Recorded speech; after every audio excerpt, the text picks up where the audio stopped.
welcome to our YouTube channel. I hope you guys are doing well. So we have been discussing number of theories, and today we're going to talk about relatively a very new theory, that is ecocriticism. What is ecocriticism? Who are the founders of ecocriticism? We are going to deliberate on this topic. So ecocriticism is something that talks about ecology and how you see culture and nature interacting with one another, and how in this literary world we see culture and the nature simultaneously affecting one another.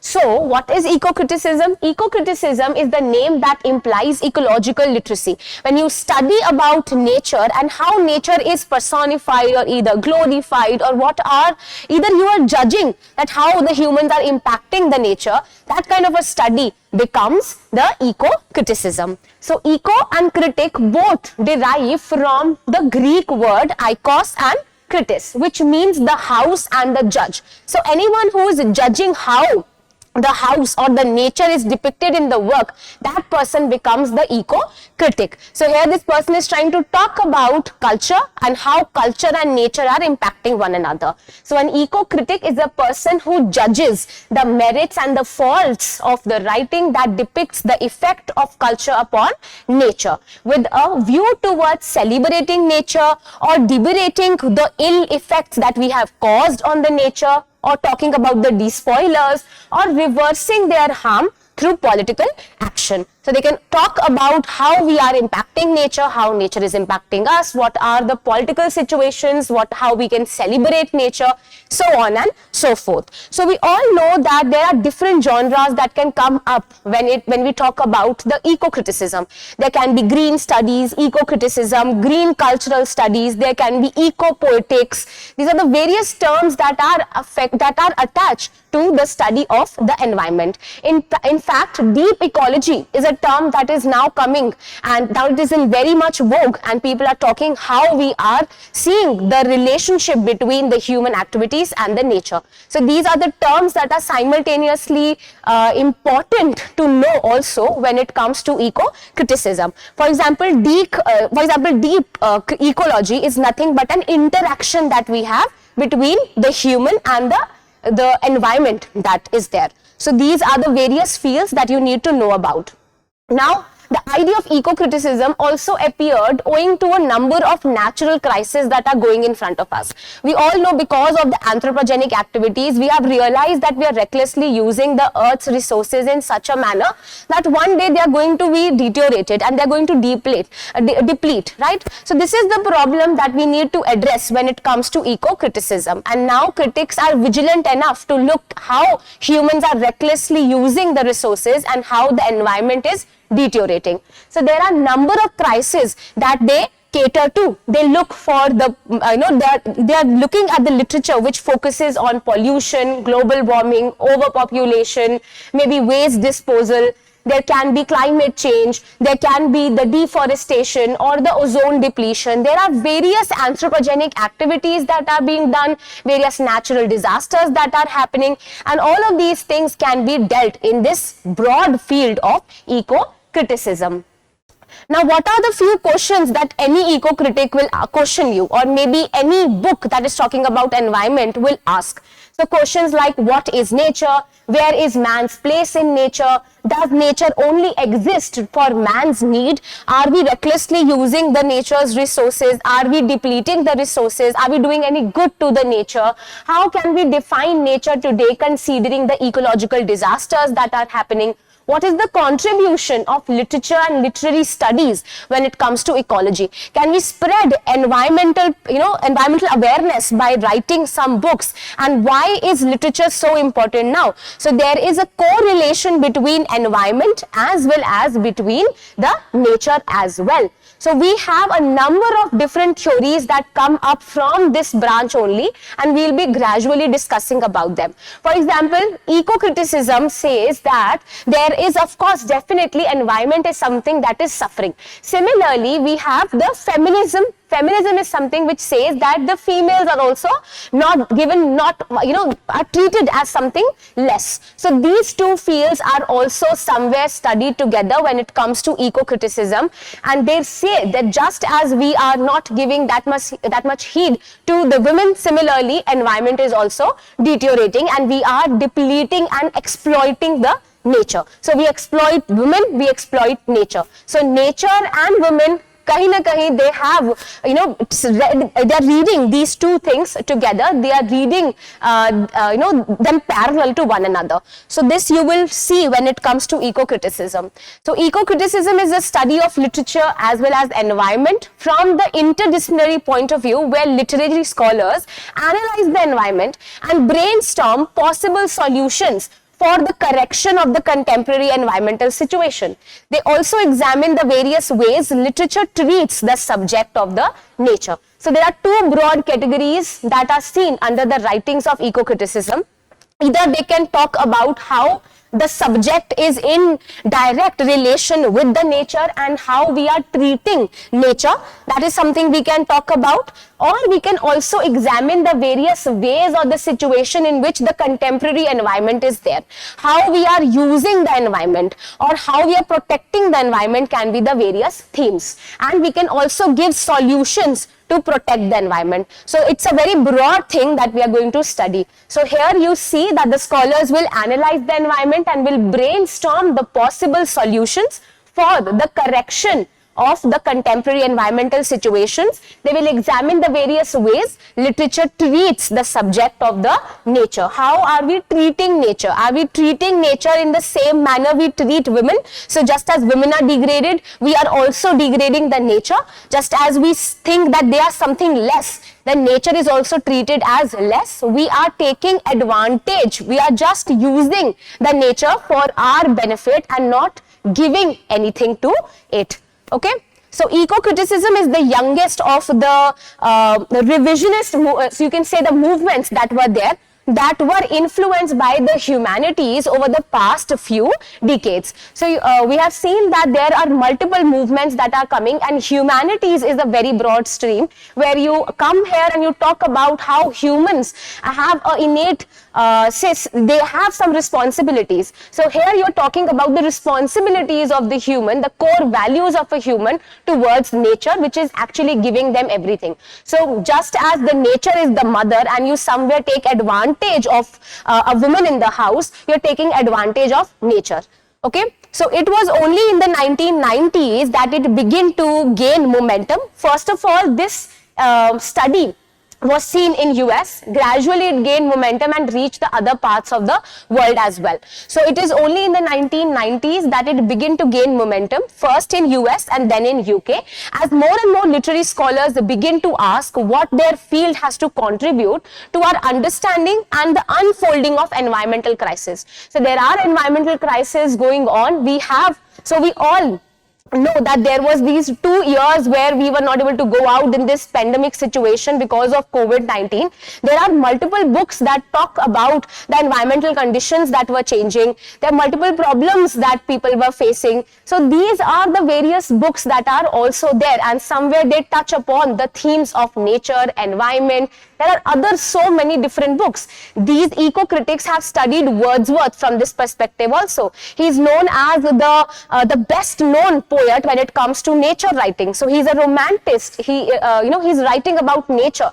But is he treating the nature correctly? Why is he using the nature, or is he giving something to the nature? So these are the questions that will pop up when any critic will read the works. So they are reading the works from the point of view of a eco-critic who will look at the relationship between a man and the environment.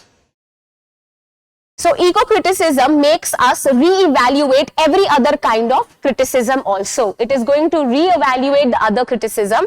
Primarily, it contests different number of theories of language. It puts the whole new perspective of how to approach the literary works. One of the most recognized pioneers of eco-criticism is Sherrill. So Sherrill states that it is simply defined that eco-criticism is the study of the relationship between literature and the physical environment. So Cheryl Gottfield, she is someone who is trying to talk about the relationship between environment, the physical environment where we live, and the relationship that it has with the literature. So in simple words, this can be the definition, and she is the first one, Cheryl is the first one to talk about eco-criticism, a pioneer of eco-criticism.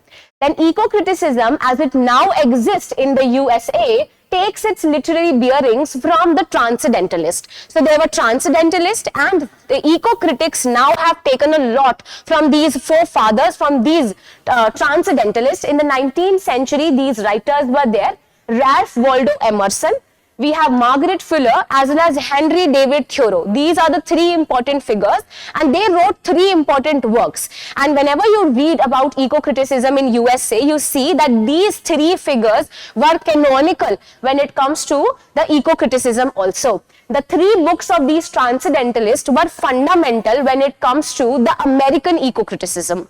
So what were these three books?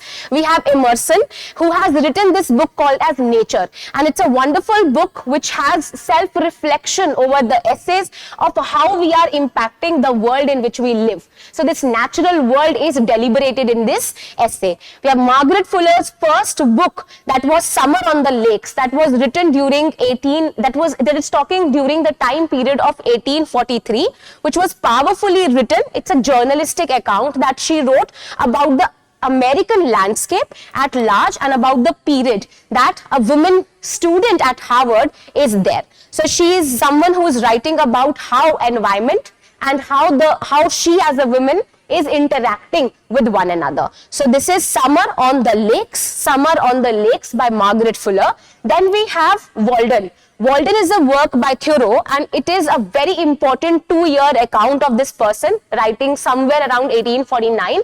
This is also very important work where he talks about the Walden Pond. So you see that all of these three transcendentalist writers are talking about what? They're talking about nature and how human and nature are interacting with one another. And these three are canonical works when it comes to the eco-criticism in USA. By contrast, what happened in UK? So by contrast, the UK version of eco-criticism, which is also referred to as green studies, takes its origin from the British Romantics. So in UK, we call it as green studies, and in USA we call it as eco-criticism. Now there is a minute difference between these two, and we will look at the difference also. So in UK, it is called as green studies, and they positionalize their work from the British Romantic writers of the 1790s rather than the American transcendentalists of the 1840s. Generally referred to as the American term that we have, eco-criticism, whereas the green studies is frequently used. It is a term that is frequently used in UK. There is a tendency for the American writing to be very celebratory. So the American writings are celebrating the nature. They are talking about the interaction between the nature as well as the human. They are talking about the celebrating, they are worshipping the nature, and their tone is as such as well. Whereas when it comes to the British variant, we see that they're talking about the environmental hazards, the environmental threats, and they are also emanating about the government. They're also talking about the industrial works and how the commercial forces are working together and how we impact the nature. So there is this minute difference that you have to remember. First of all, we have in UK, we call it as green studies, and in America, we have what? We call it as eco-criticism. Eco-criticism talks about the relationship between a person, a critic, of course, the human with the nature. You can remember this. Where it comes to UK, we call it as green studies, and there you are studying about the other factors that are important. For example, the environmental threats that are emanating from the different governmental organization, or maybe the industrial work. Because of the French Revolution, what happened? A number of, the nature was something that suffered the most. So they're talking about the industrial progress and the commercial forces that are depleting the environment. These are the two things that you will remember, right? So let us quickly revise what we did. So I hope you understood that eco-criticism is nothing but an ecological study of the ecological literacy. You study about the house and you are judging it. So you're judging the nature, you're judging the interaction between the human and the nature, and how we are impacting the nature and the nature impacts us, or are we doing justice when it comes to writing about the nature. So we have different natural hazards. We are looking at these natural hazards. These are continuously happening in, around us, and we cater to we are actually here to find the solutions. Are we doing justice to the environment? Because one day at this speed, because we are using environment in on such a reckless speed, one day everything will be depleted, everything will be destroyed, everything will perish. So are we doing justice to environment or not? Is everything that is beautiful in front of us will go. So these eco-critics or the green studies basically is talking about coming up of this new consciousness that is needed. This new consciousness that yes, we are recklessly using the resources and sustainable development is not there. If you do not preserve the resources, you will lose on to everything. So you are taking nature for granted, and you need to come forward and you need to preserve nature. And this is what the eco-critics are talking. They talk about what is nature, what is the man's role, are we using nature for our needs, are we excessively using nature, are we considering the ecological disasters, what are our contribution when it comes to the protection of environment. So these are the various ways that are these are the various questions that can come up. So in the 1990s, we started to talk about eco-criticism. It gained the momentum during this time, first in US and then in UK. In US, you can call it as eco-criticism, and then in UK, we refer to it as green studies. The contributors, Cheryl is one of the most important contributor. We will study about the other important writers, other important theorists related to this field. Then we have Margaret Fuller, Thoreau, as well as Emerson, writing canonical works, and the eco-criticism per se is positionalized on these three figures. When it comes to the, when we come to the UK side, that is the green studies, then we know they are relying not on the transcendentalist, but they are focused more on the romantic writers like Wordsworth, Keats. So for them, the romantics become more important. Okay, so I hope you liked the video. I hope you understood the difference between green studies and eco-criticism. And if you have any doubt, you can ask me that in the comment section, and I'll surely reply to you. Thank you.